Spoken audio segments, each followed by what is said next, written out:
Okay, friends, we have already made a pretty important discovery. This is the original fuel pump. I measured it with this fuel pressure gauge. I'll leave a link in the video description to check it. And what did it give me? It showed me that the pressure was right, around 5 psi, which is between 0.2 and 0.3 bars. That's perfect. But then it didn't hold the pressure, that is, the pressure would go up immediately and then drop. It didn't hold the pressure. Now I have a low pressure pump here. I did the same measurement and look, I did it a while ago and it stays at 6p6. It gives exactly 6 pages 650.4 bars or so, more or less, and it holds the pressure. Do you see? It doesn't go down. So now I'm going to start the bike with this fuel pump and I'm going to see if it starts now. And of course, when I measured it I realized that it gave me pressure, but it didn't hold it, and not maintaining it is the same as if the pump is not working properly.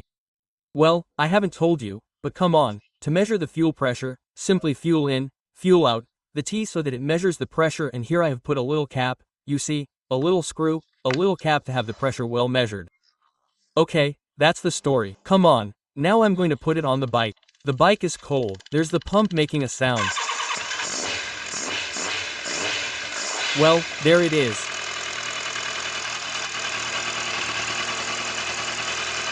It starts.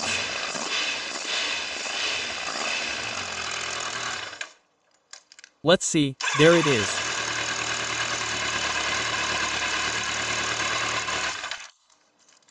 Okay, at the first touch without anything.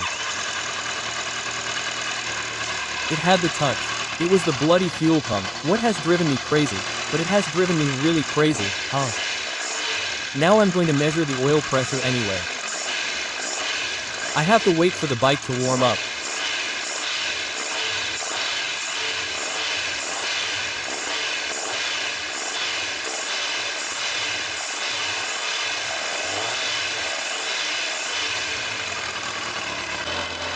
Well, look, I've tried this new pump that has arrived, which is more similar to the ohm than the other one, which is much more modern, and it works 1,000 times better.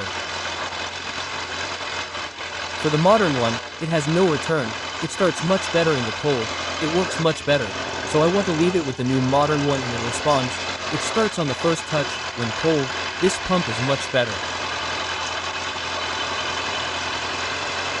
Okay, ready. Well, I'll leave it like that.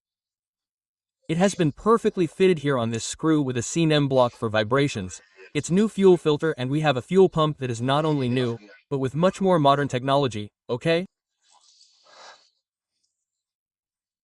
That will inject the fuel perfectly much easier. The bike will run much smoother and also, cold starts will be much better. We won't have to wait for the pulses and such, it will work great. So I recommend that you make this adaptation or this change or this modernization of the older pump. These are pumps with technology from the 90s and these are already more modern technology.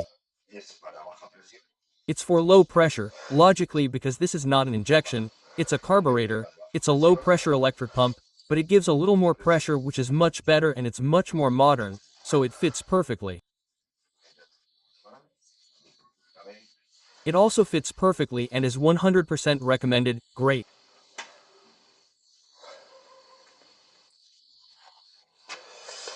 Well, now we also have a new fuel tap to prevent any type of leak. As you know, when restoring motorcycles that are more than 30 years old or so, the issue of the tires is essential because they are what wears out the most over time. Iron does not wear out over time. And there are other wearable elements that are more visible, but the tires are what withstand the passage of time the worst. So to make a 30-year-old motorcycle look like new, all the tires and such have to be renewed. See, here we have all the new fuel lines, everything renewed, everything, all the tires renewed. Come on, great.